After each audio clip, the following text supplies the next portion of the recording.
our scholars for week 1. So I'm just going to call them out, and please let's in the comment section give a round of applause for them, like clap for these people. If you also want to be a top scholar one of these days, throughout the modules and all that, you should be able to clap for these people and then appreciate them. Is it happy or give them the accolade, right? So we have the first person here in no particular order though. We have Sangoyinka John from Nigeria. We have Mubarak Awababa from Nigeria as well. We have Sebabaso Masiyani from Lesotho. We have Victor Guya Ayango. This is from Kenya. We have Solomon Yakubu Shingu from Nigeria. We have Akintoye Oluwatomilayo from Nigeria. I want to see your hands in the comment section. I just want to see the comments appreciating and celebrating these people. You should be able to do that. So we have Bonaya Boru Bonaya. This is from Kenya. We have Gadibanda from Malawi. We have Murimi Mugo from Kenya again. And then we have Anim Kwame Osiu from Ghana. So we just should appreciate these people, right? So these are the people that came out of the top scholars for week 1. So by the end of this week, and maybe on Monday or Tuesday, we'll have week 2 scholars, and then we'll also share them with you. So these scholars are people that we think have put in their best for the grade scores, and then they came out top in the class, both with the attendance of live interactive session and then the assessment and the assignment. So we really do appreciate people. And then there are prizes for people that came out top scholars for each week. And so that's actually very important for us. So if you are attending the live interactive session and you're not using your original name, please try and do so that we can see you. When we check our attendance for live interactive session, we'll be able to see that you attended the session. If you use like iPhone or you use something, a name that is different from your name, it will be very difficult to know that you are the one. So we really need to know that you are the one so that we can record it to your name, as that is actually very important for scores for the LIS. Thank you so much, and we appreciate these people. We appreciate these people for coming out as top scholars for week 1. We hope to see some more beautiful faces for week 2 again. So just to waste our time, we'll go to the speaker's presentation. And today, the first person that I have here is Caroline Pomiye. Please, Caroline, if you're on the call, you might just have to raise your hand so that my team would see you and make you a co-host in case you have a presentation or something. So, who is Caroline? I am doing Caroline first. Sorry, where am I going to? Okay. Okay, Caroline, we can see you. I'm making you a co-host right away. Thank you, Caroline. So just to quickly say a little about Caroline. Caroline Pomiye is a trailblazing female entrepreneur in the field of agritech, spearheading innovative solutions in fishery through her company, Ocean Mold Company Limited. With a profound commitment to leveraging technology for agricultural advancements, Caroline has emerged as a prominent advocate for fisheries development. Caroline holds a master's degree in development communication, a testament to her deep understanding of the intersection between communication, technology, and social impact. As a seasoned public speaker, Caroline has graced numerous platforms to advocate for fisheries transformation and the empowerment of rural communities, such as the Agricultural Green Revolution Forum held annually, the Mastercard Foundation's Economic Youth Forum, and more. Her eloquence and passion have captivated audiences worldwide, inspiring action and fostering dialogue on crucial issues facing the agricultural sector. In recognition of her exceptional contributions to the field, Caroline was honored with the Agripreneur Award in 2019 by the African Women's Innovation and Entrepreneurship Forum, AWIF, for innovation and entrepreneurship in agriculture. This prestigious accolade underscores her dedication to driving positive change and fostering innovation in agriculture. Furthermore, Caroline's entrepreneurial acumen and vision were celebrated on a global scale when she clinched the Business Plan Award from HarvardX in 2023 for the Entrepreneurship in Emerging Economies program conferred by Harvard University. As the founder and CEO of Ocean Mall Company Limited, Caroline remains steadfast in her mission to revolutionize the fisheries landscape, harnessing the power of technology to empower fishers, enhance food security, and promote economic growth. So it's a very resounding, loud, and great applause. Let us work. So Caroline, I will stop sharing my screen so that you can take over. Thank you so much.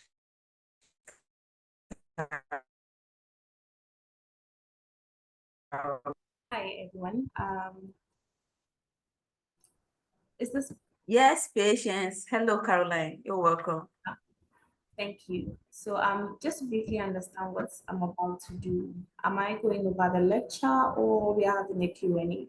No, so it's actually a Q&A for them, just to quickly have like set the parts, just set the questions coming in. So you're just going to do like a revision of what's been done before, just like a quick talk for 10 to 15 minutes or less than, and then we'll have a Q&A. So what we want to do is, because you're just not the only one, we have two other speakers want to have the Q&A together, so that's when a participant is asking any question, you can just direct it to whoever he wants to ask, and then the person would go ahead and answer the question. So we don't waste time. So because if we want to do Q&A for everybody each, it may take our time.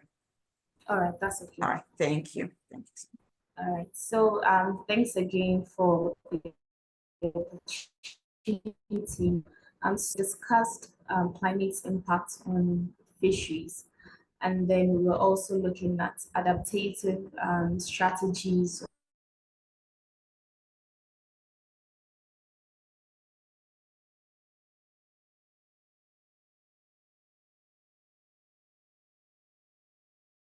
between climate change and then weather variability or climate variability.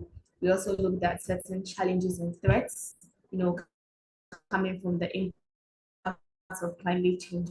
Then we took a look at a few case studies. We discussed the Tongass Rootlet Rule and then also the Pebble Mine. All were advocacy initiatives from the Alaska Salmon Fisheries Group. And then we also look at the opportunities this creates for us as agribusinesses to innovate, various businesses. And finally, I put a quiz, a bit of a test to each and every one of you to look at your business chain, look at the value chain in which you are operating and identify the various points in which you are contributing to climate change or you're emitting more CO2, and then finally develop ways or strategies by which you think you could build resilience and also reduce your carbon footprint. So that's basically that. To delve slightly deeper into some of the issues, we discussed the mechanism that drives climate change in general, and that is the greenhouse effect. And we noted that human activities intensify the impact or the effects of this mechanism. And we also discussed what we call the feedback loop, where the more temperatures rise, the polar ice melts, and so we continue in the same cycle, worsening, the situation.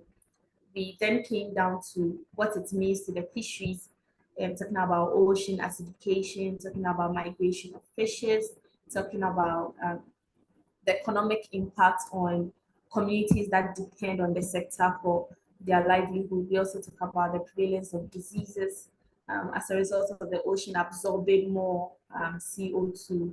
And then also how important the ocean is in this whole fight against climate change, that the ocean absorbs almost 150 times of CO2 that green vegetation would. So that's mainly it. I hope I've been able to refresh your memories on the lecture. So yeah, we'll be waiting for the questions. Hopefully we could learn and share more. Thank you.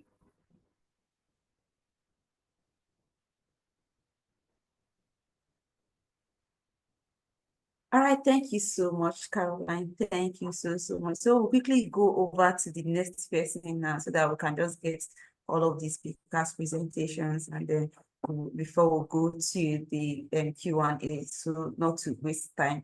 So Peter Bassi is the next person. Peter Bassi is a dynamic and forward-thinking leader who embodies the essence of a visionary entrepreneur and environmental steward. As the founder and CEO of PIB Global Services Limited, he stands at the forefront of a mission-driven organization dedicated to championing environmental sustainability with an unwavering commitment to addressing pressing environmental challenges. Peter infuses every endeavor with a personal dedication that transcends mere business objectives. Driven by a profound sense of responsibility to the planet and future generations, Peter approaches each environmental issue with empathy and determination. His passion Global Services Limited towards pioneering solutions that will define the intersection of commerce and environmental responsibility. As a thought leader in the sustainability space, Peter inspires action and collaboration, fostering partnerships that amplify impact and drive meaningful change. His leadership is characterized by his steadfast resolve to transform environmental problems into opportunities for positive societal and ecological transformation. Peter's vision extends beyond the confines of profit margins as he endeavors to pave the way for a greener and more sustainable future. Through his tireless advocacy and proactive initiatives, he exemplifies the power of purpose-driven leadership in shaping a world where environmental consciousness is not just a choice, but a collective imperative. So we want to clap and then show our appreciation for Peter Bassi as he takes over the virtual stage. So Peter Bassi, if you're on the call, over to you. Is Peter Bassi on the call?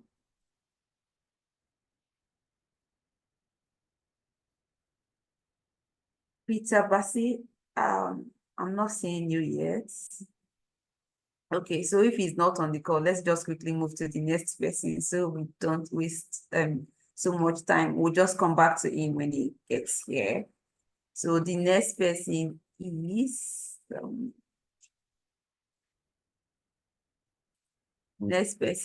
Afeez Adeoye. He's a consultant at Sahel Consulting. So just to quickly say a little about Afeez, he's a dairy value chain development expert and holds a master's degree in innovative dairy chain management from Van Weinstein University of Applied Science, Netherlands.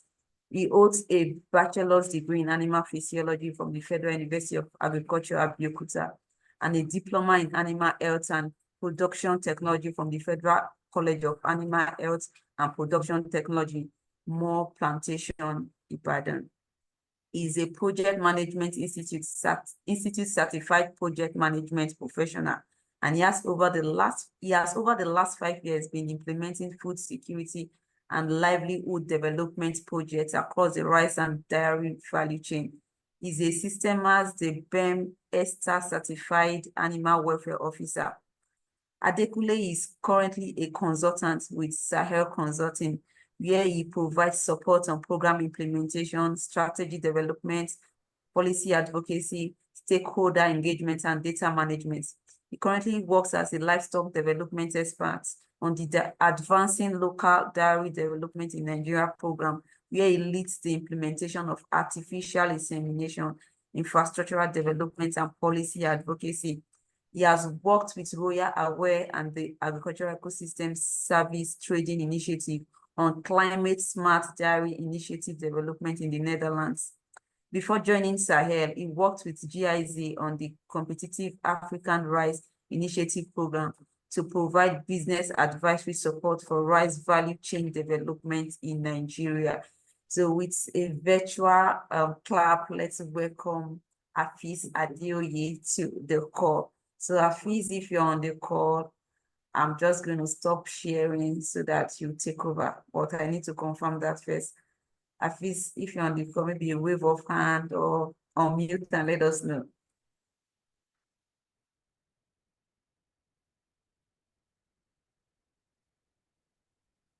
Hafiz, are you on the call?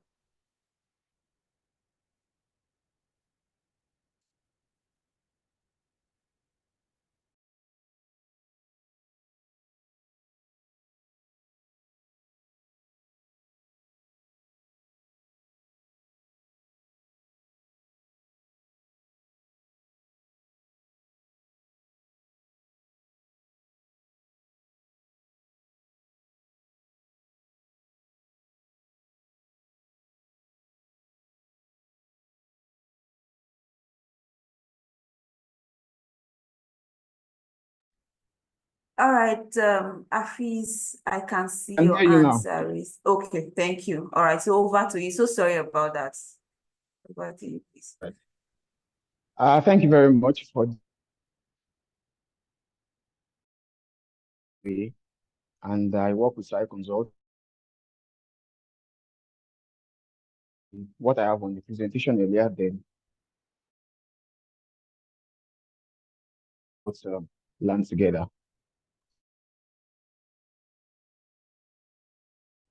And also mitigation in life. All find the solution to the imminent business. And also we need to look for a way so that it will limit the effects on our much as possible.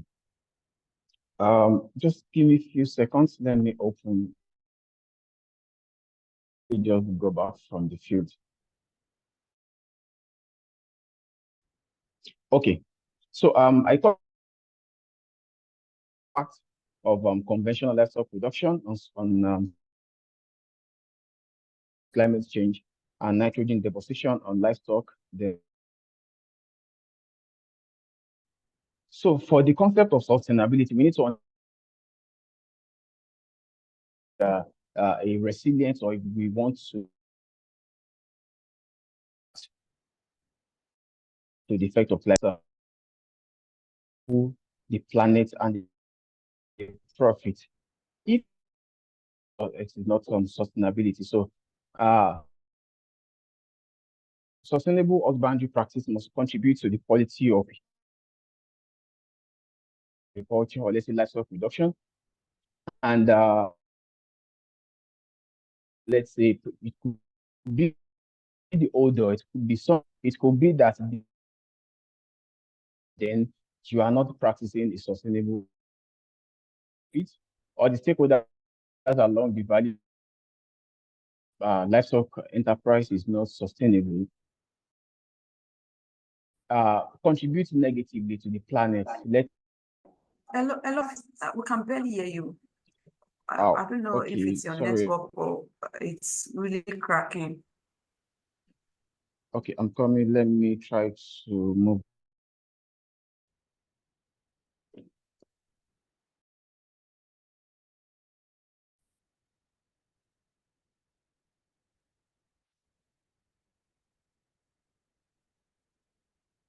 So how about now? Can you hear me? Yes, it's very much better. Is it fine now? Yeah, it's very much better now. Oh, all right. Okay. So as I was saying, so if you are into livestock production and whatever you are doing does not contribute positively to the environment, let's say the biodiversity around you are suffering, the aquatic life is being affected by your livestock enterprise, then it means whatever you are doing is not in any way sustainable. So we also talked about understanding how your livestock enterprise contributes to scope 1, scope 2, and scope 3 emissions. So we talked about how can we identify what scope 1 is, how can we identify what scope 2 is, and what are the signs that these are the scope 3. So scope 1 emission are those emissions that you produce directly from your enterprise. For example, the methane emission from the GIT of your cattle is classified as a scope 1 emission, while the emission that you generate from your energy is your scope 2 emission, and also the emission that's the trucks that helps you to transport your products to the market are actually your scope 3 emissions. So these are the 3 classes of emission, and we need to identify how we can reduce them in your enterprise. And also we talked about the impact of climate change and nitrogen deposition on livestock. So we said that climate change is characterized by increase in atmospheric temperature. So, and also nitrogen deposition occurs as a result of improper management of livestock waste. So if we can manage all these things carefully, it means that our enterprise would be as sustainable as possible. So we must make sure that we produce less greenhouse gas, and also we reduce the nitrogen deposition from our enterprise. And we can do this by being intentional and by devising local methods that will be tailored to our individual practices and what we have available in our country. So I talked about some resilience practice that we can adopt to make sure that some things are in place. So for example, we can adopt what I call integrated mode of farming, whereby you would not wait until the manure in your farm accumulated and started causing trouble. You can actually partner with a crop producer. It could be a fishery farmer, so that they'll be the one to offtake those manure from your farm and can serve as input into their own farm. So with that, you will not give your manure the time it needs to produce greenhouse gas. And also you can look into efficient breeding. So if you adopt artificial insemination on your farm, you would have very few cattle on your farm, and at the same time, they will give you as much product as the existing breed will also give you. And with that, you would even have very few cattle to cater for in terms of coping with the effect of climate change, because you have few, they are giving you more. So you spend less and you have more, and also you produce lesser greenhouse gas emission. Yeah, I think that's just about the summary of everything. Thank you very much, and I welcome questions and contribution. We are all here to learn together. Thank you, Patience. Thank you so much, Afis. Thank you so much. So, dear participants, so sorry that Afis is not able to on his video. He's actually in the field, and that's why his video is not coming up. So, thank you so much, Afis. So, I'm sure that most of us have questions and all that. So, let's just get the questions coming in now, so that our facilitators can help us answer those questions while we try to get Peter Bassi on the call, so that he can answer your questions as well. Thank you so much. So if you have a question, you either put it on the comment section or raise your hand, and we'll ask you to unmute and ask your question. So I already have one person here. Mfaso Harrison. Am I saying the name very right? Aris Kalam. Okay, please. I'm asking you to unmute and ask your question. And please be specific on who you want the question directed to, so that the facilitator knows how to answer and comment. Okay. Hello, can you hear me? Yes, I can hear you. Thank you. Yeah. This is Mfaso Haris Karambo from Malawi. I'm a livestock and a crop producer. I would like to know from the last facilitator, in terms of transportation, those emissions that are, for example, maybe we use a car or motorcycle and the like. What's the best alternative, or what can we do to reduce those emissions? I didn't get it correctly there. Thank you. Okay, so thank you very much. So I think you are talking about the scope 3 emissions. So the most difficult emission to reduce is scope 3, because most of the time you have very little power, or you have no power over it. But then for those ones that you have power over, let's say, for example, you want to transport your livestock from your farm to the market, for example. So what you can do in this instance is that since you are going to the market to sell your cow, you can look for another truck, probably that is also going to that same market, that you can put your livestock on, or you can look for farmers within your environment that you can partner together and pay for the one truck, instead of you having your own truck and other farmers having their own truck, which means every truck on the road, they are contributing to climate change because of their exhaust. But if you guys just come together probably get a bigger truck, then because the volume of greenhouse gas that will be emitted by a bigger truck and small individual truck is probably almost same. But if you have one truck, then that is better. And also, you can do another thing like if you have other activities that you want to do, you can just run all your errands at once instead of doing them bit by bit, and you will end up saving more. You end up limiting the greenhouse gas that you actually produce, because I cannot tell you to go and adopt electric vehicle or to use horse or whatever, or carriage to transport your livestock. No. But what I'm just saying in essence is that we need to be intentional about everything, you know. Just try to partner with other people, try and see if you can actually walk your animal to the market, if it is not far, because we need to be mindful of the welfare of the animal as well. Or we can partner with other livestock owners around. Let's get one big truck and move our animals together rather than having one truck each. But then you need to understand that Scope 3 emission is the most difficult to reduce, because even if you take your cattle to the market, you know, whoever buy the cattle from you, they will still need to transport it to wherever they are going. And mind you, that their transport is still part of your own scope 3 emission, and you have absolutely no power over it. So that is it. Thank you. Thank you. All right. Thank you so much, Afeez. There's another question here. I just quickly wanted to talk about it before we call the next person. This person said, my question is directed to Mr. Adeoye. He talked about Scope 1. Please, can he reiterate what Scope 1 emission entails? I didn't get him. So please, Afeez, you may want to help us reiterate what Scope 1 emission means. All right, thank you. So Scope 1 emission, let us start by defining what it is. So Scope 1 are the emissions that you produce directly on your farm. In other words, they are the emissions that you can actually decide to reduce, or you can decide that I don't want to reduce them. For example, if you are a poultry farmer now, if you enter a typical poultry farm, you would smell manure, and the smell you actually perceive are probably smell from nitrous oxide, ammonia, and all of those gases, which some of them are greenhouse gases. If you go to a pig farm or a livestock farm or a cattle farm, pig and cattle, they have one thing in common. They both produce methane gas from the fermentation from their stomach.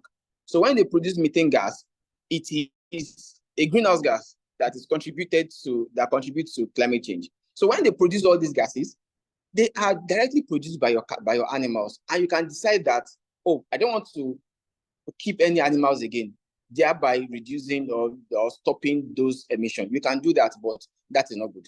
So now you can now decide to reduce the emission of these gases, the methane from the rumen, the ammonia and nitrous oxide from the manure. You can reduce them by adopting certain practices. So, for example, let's say you have some indigenous cows in your farm. You have like 100 of them, and let's say you are a dairy farmer now. You have 100 of them, and they give you probably 5 liters of milk per day. If you want your enterprise to be sustainable, you can actually reduce the size of your herd gradually, of course, by getting foreign semen, probably from Austin Friesian or Jersey or Brown Swiss. You can inseminate your cows. Then they will give birth to an hybrid. Those hybrids will produce, with good practice, of course, they can give you up to 15 liters of milk.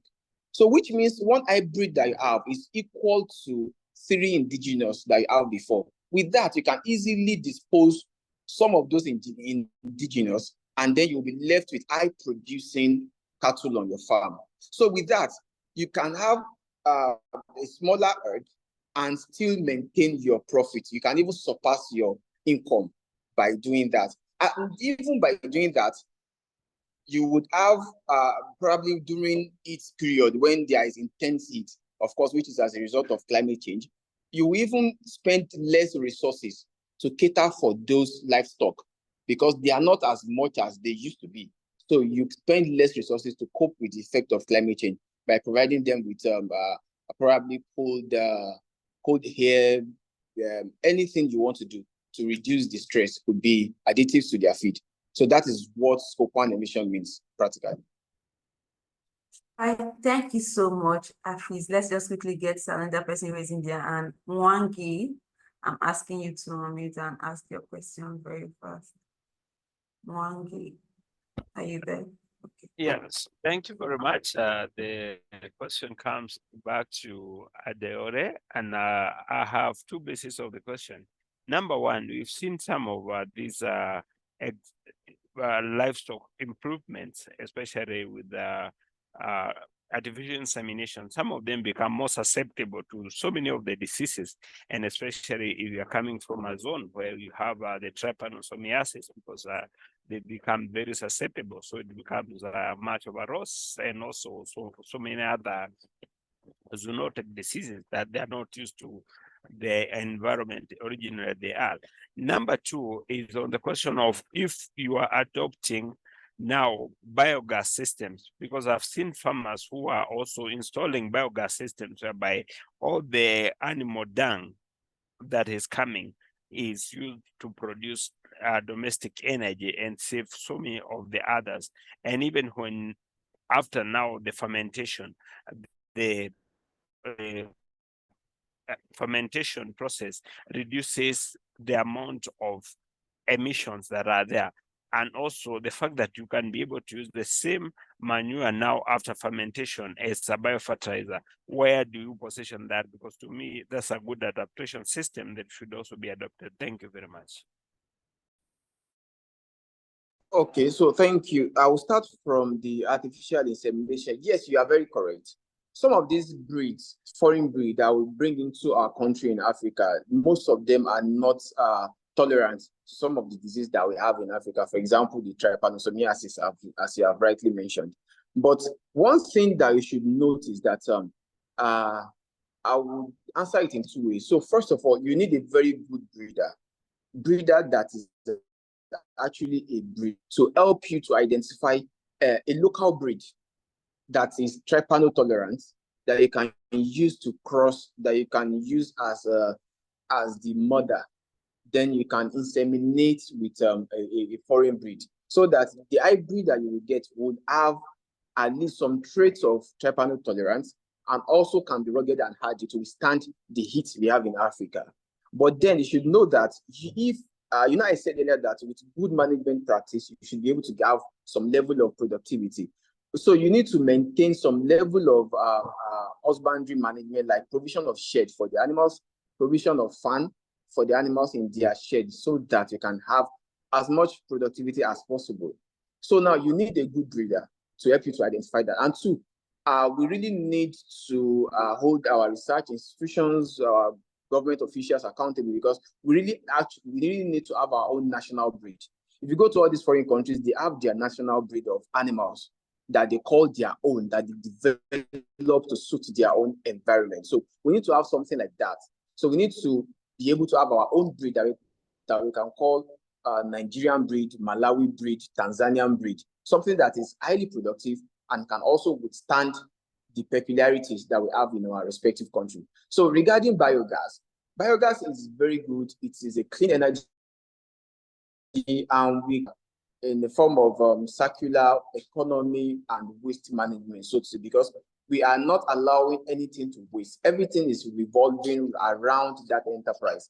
You produce manure on your farm, you use that manure to generate energy. The substrate can be used as organic fertilizer. That is very good and very good. As an individual, you can come together as a group and do that. It will save you a lot of money, and it is very sustainable. All right, thank you so much. Dan Abu Michael, if you are there, please unmute and ask your question. Thank you. All right, you're welcome. All right, my question is to Caroline. Am I audible, please? Yes, please. Yes, we can hear you. Okay, ma. So, There are the issue of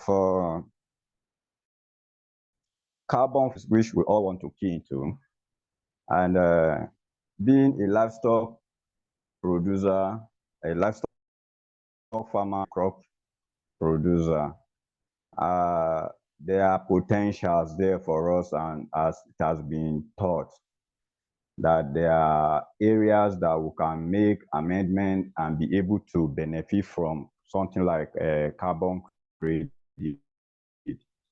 So with my little understanding and try to find out the minimum way of producing animal feed, and being the fact that from researches that have been conducted that over 80% of the cost of production of livestock can be attributed to feed or feeding costs.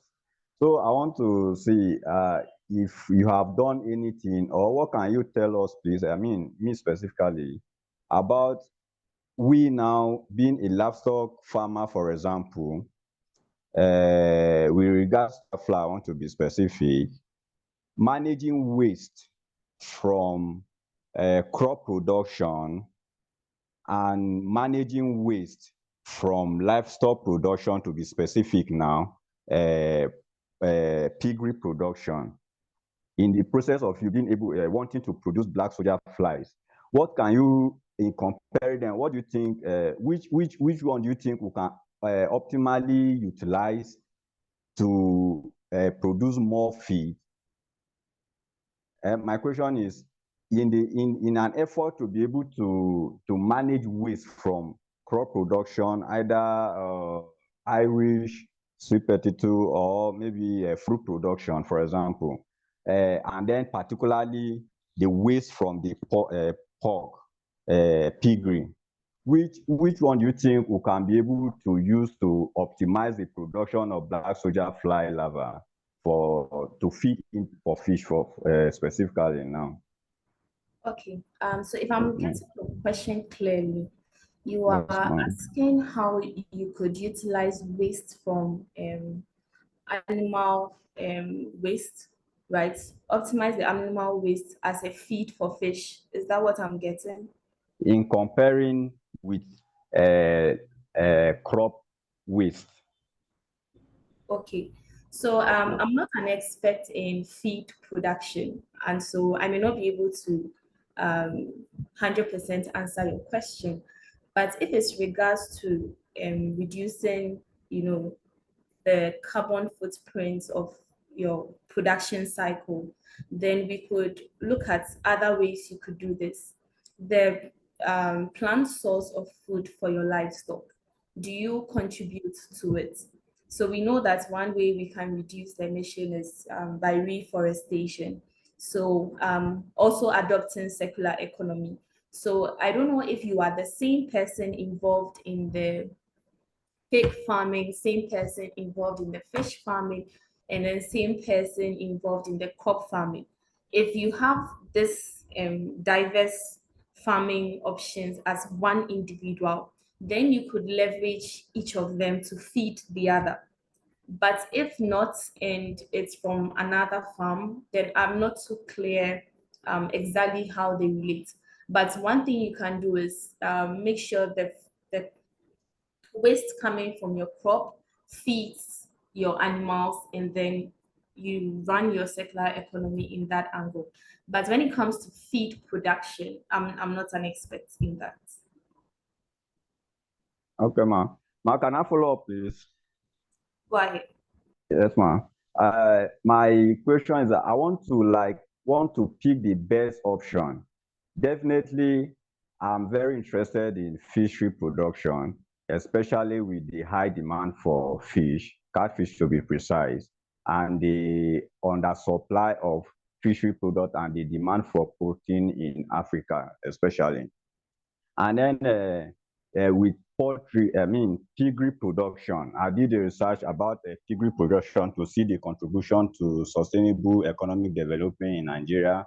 And over the years, we have been saying that crop production or agriculture generally have declined. But what I found out was that the decline in agriculture actually cannot be attributed to the decline in livestock production, which is poultry, fishery, cattle production, and the piggery, which are concentrated on. So I want to see now that, okay, in crop production, we are talking about waste management there, because there's food wastage also there in crop production, either on the farm or in the home. So I want to see, in comparing and contrasting, though you say you are not specialists in feed, but my question is contrasting between the management of waste from the piggery production and the management of waste from crop production generally now. In order for us to produce black soldier fly larvae now, which one can we optimally utilize to be able to feed our fish? That's my question, ma'am. Thank you. Oh, okay. All right. That's fine. I think I get your question clearly. I would have gone for crop production. However, we know that the reliance on crop is burdensome. Let me give an example with maize or corn, for instance. We use corn to feed the poultry. We use corn to feed, to produce feed for fish as well. We humans ourselves consume, the corn. So there are certain crops that already have too much reliance, to get food. So depending on the area or the country where you are in and what is most consumed, then you could decide which one is best. However, if it has to do with ready availability, and then also one that would is quite diverse in nature, then we would go for corn, or let's say crop production.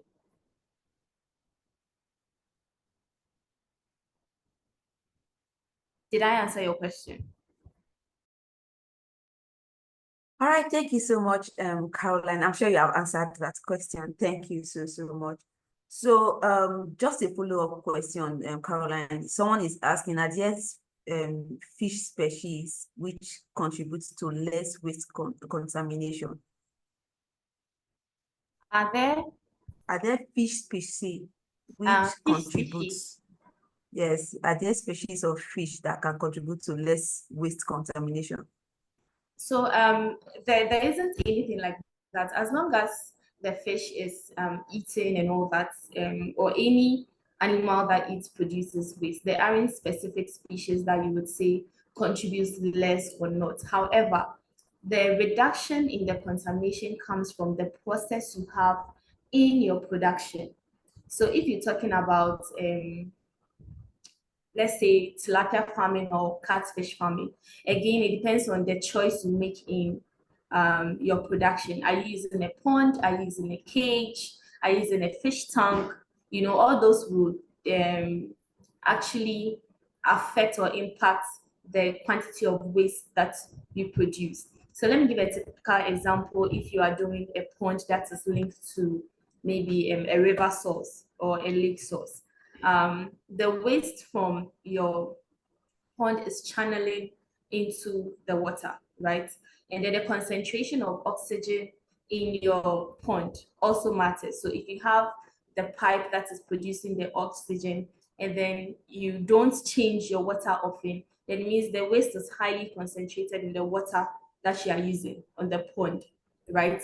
However, if you are doing, if you are using a cage on a lake, then that way you don't have the waste that the fish is producing static around one area, because the waves will move it, right? There are challenges to each path that you choose. But when it comes to waste production, it's much easier to manage it in your processes. So if you are using a fish tank, then you make sure that you change the water often and then you aerate the water. If you are using the lake, then that you are much safer, because then you don't have to think of channeling the water that is coming out from your aquaculture endeavor. Another part that you could consider in reducing waste is how you handle your harvest at the end of the day. That part also contributes to the waste production or post-harvest losses. So in instead of thinking of which fish produces or reduces the waste, let's rather think of how do we redefine our production processes to reduce the waste production. Yeah, thank you so much. Thank you, Caroline. So we will just quickly go to the next person raising their hand. Oh, for those that are asking questions on carbon credits on the comment section, please, we have a session that talks about carbon trading, carbon emission, carbon credits, and all of that will be explained during that session. So it's in the coming weeks. So let's just keep attending, and we'll have one of the sessions that will talk about carbon credits. Thank you so much. So Chigozie Brendan, I'm asking you to unmute and ask your question.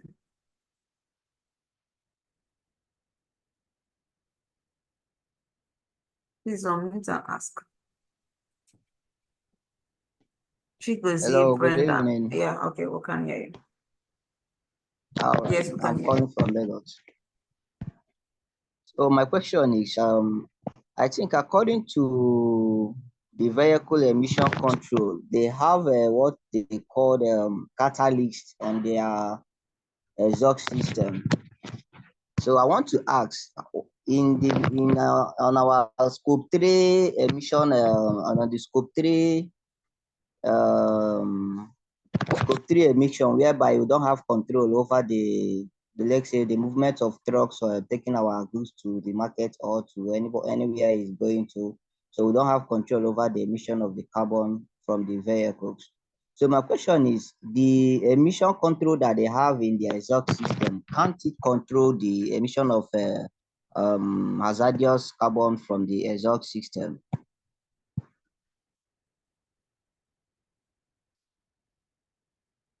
Okay, I'm sure this question is directed to Afeez. Afeez, are you on the call?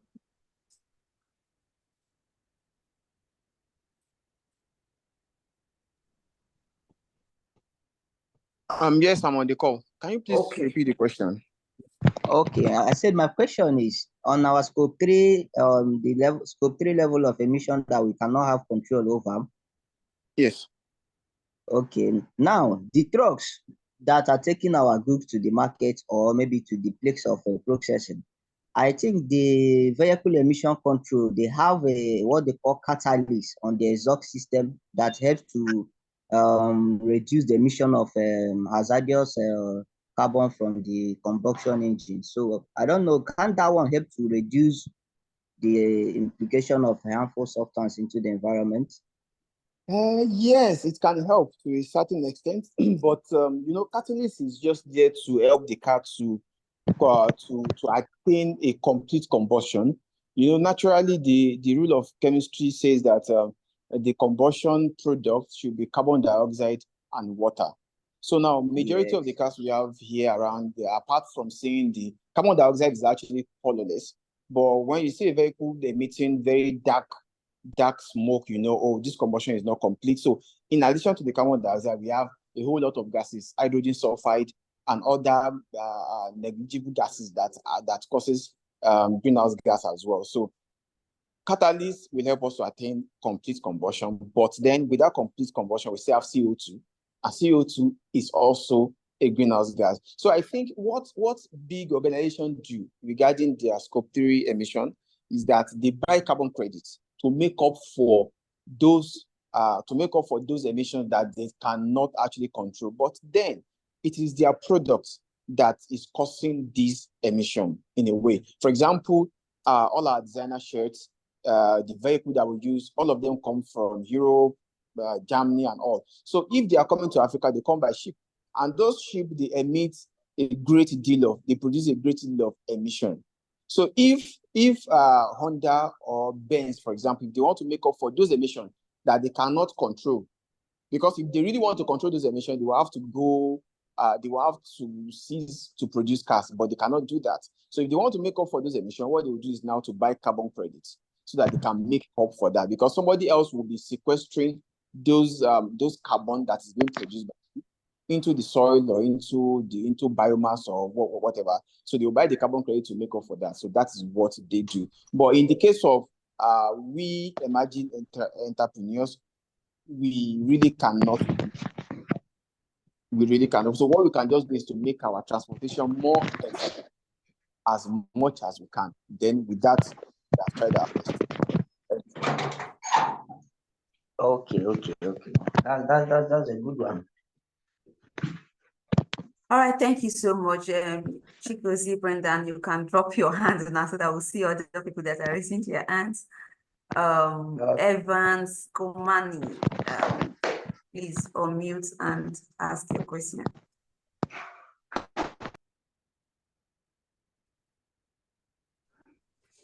Sorry, the hand might have been raised by mistake. I have to apologize for that. Oh, okay. Thank you so much. Wait, maybe you can just drop it now.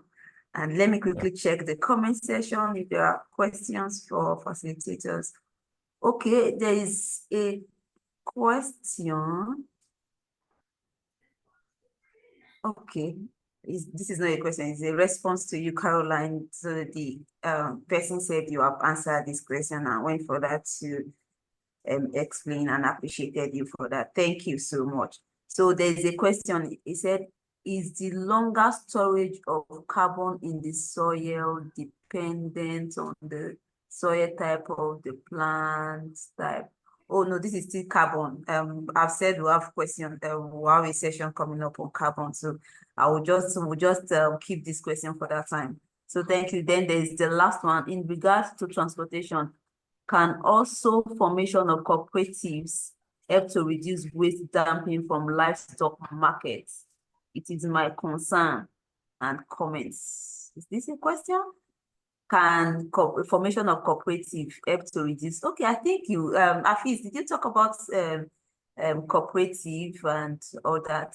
So this person is asking, yeah. Okay. Yeah, so this person is actually on the right path. Yes, cooperative self-help groups can help a whole lot, because if you are in a cooperative, you do everything together. You want to buy your inputs, you do it together. You want to sell your product, you do it together. So all those things will actually help you to reduce your emission. For example, if you are going to buy your inputs as a person, you emit the same greenhouse gas as buying it as a group. So instead of probably 10, 15 people emitting differently, you can just come together, buy it together, and emit greenhouse gas just once instead of emitting it 15 times. So it is that efficient. So if I may provide clarity for the previous question, that is the longer storage of carbon in the soil dependent on soil type or plant. So I would say that the longer storage of carbon in the soil is actually dependent on the soil itself and also your management. So let's say, for example, you have successfully sequestered carbon into the soil.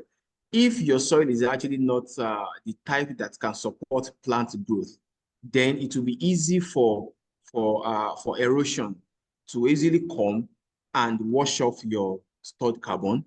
Or when the sun intensity is too much, it will be easy for it to just go off. Even if nothing happens, it can just go off by itself. But if you have a very good soil that can support life, and you plant on the soil like cover crops, or you can even be grasses on the soil, and you do not disturb the soil. So disturbance that I mean here is plowing, harrowing, any mechanical work is not going on the soil. Because once you plow your soil, you harrow it, you ridge it, it means that you are exposing the soil, and all the carbon in the soil will eventually escape. So that is, we call that reversal in carbon credits. So that is reversal of carbon, which we don't want to have. So once you are able to sequester your carbon in the soil, leave it the way it is. You cannot use mechanical objects on the farm again. Anything you want to do there should be manual as much as possible. You cannot plow the soil, just leave it the way it is. Yeah, thank you. All right, thank you so much, Afeez. Thank you so much. This is well appreciated. You have done so much on the carbon sequestration, but then, like I said, we still have that in front of us. So thank you. We have one more hand. I hope nobody will raise their hand again after this one. Galazi 830, please quickly unmute and ask your question.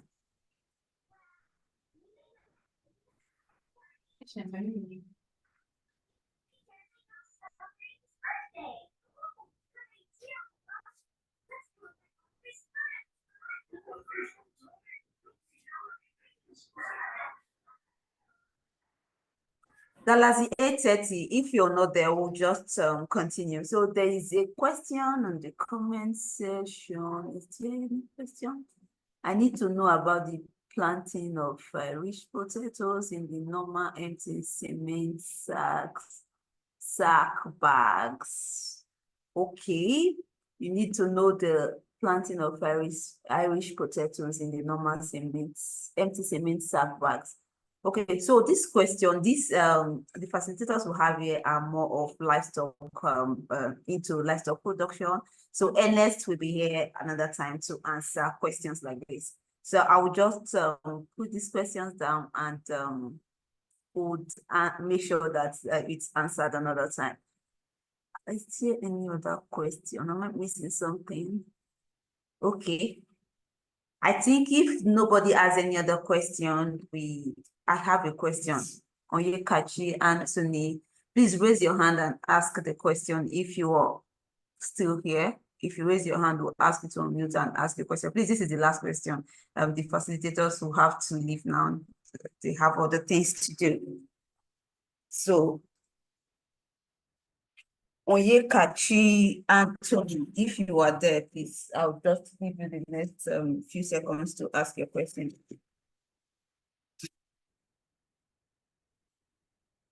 Pastor Harris, no, you've asked your question. You've asked a question before. We can't keep giving you the mic to ask the question. We have other things to do, sorry.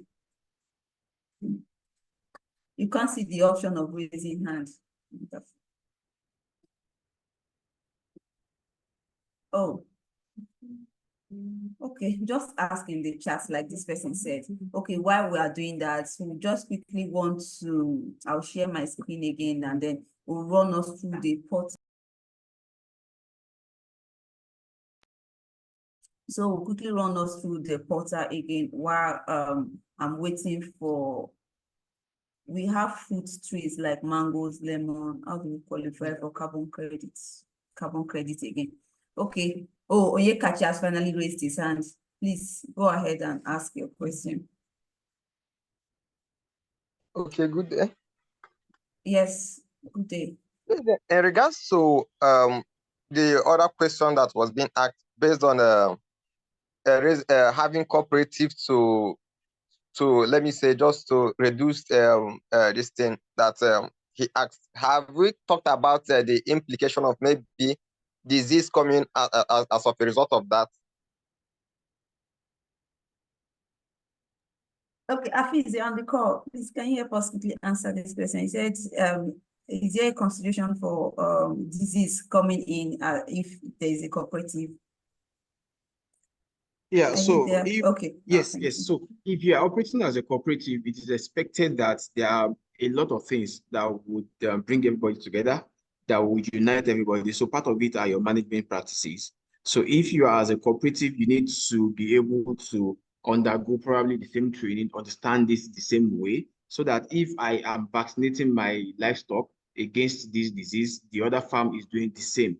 If I am giving this certain medication against this disease, the other farmers should be able to do the same, so that we are all on the same page and we can be very sure that nobody is transmitting disease to any of the cows. And if you are buying livestock, could be poultry, anything, you are buying it from the market together to come and keep in your own farm. You know that when those livestock get to your farm, the first thing you need to do is to isolate them so that you can be sure that they are not carrying any disease, and you give them some prophylactic treatment before you join them with your herd.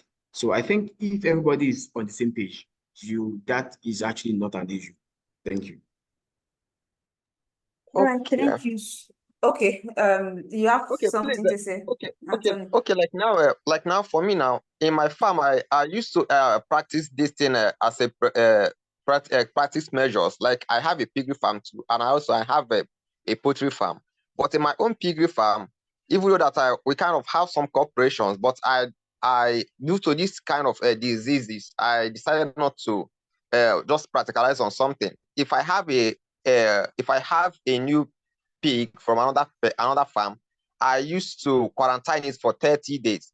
Though I don't know whether that number of 30 days is enough for the quarantine. If there is anything like in our own side, we used to have this African swine fever most times, or any other this thing that used to affect people, but mostly used to be African swine fever. I want to know if this kind of African swine fever used to come, or maybe I buy from an infected farm. Can that 30 days period that I used to quarantine the pig that I used to buy from another farm, can it wage the African swine fever to enter into my farm? Because the pigs will stay in the quarantine zone for 30 days before I go to transfer it to my own normal farm. I don't know if you understand what I'm trying to say. Yes, Thanks. I do. Yes, I do. So for your pigs, that 30 days is actually enough. It is good. It is a very good practice. So even before you buy your pig from wherever you are buying, you need to ask questions both from the owner of the pig and also from other people that are related or that are close to the owner of the pig, to know the history of the pigs, know the history of the farm. Have they ever had African swine fever before?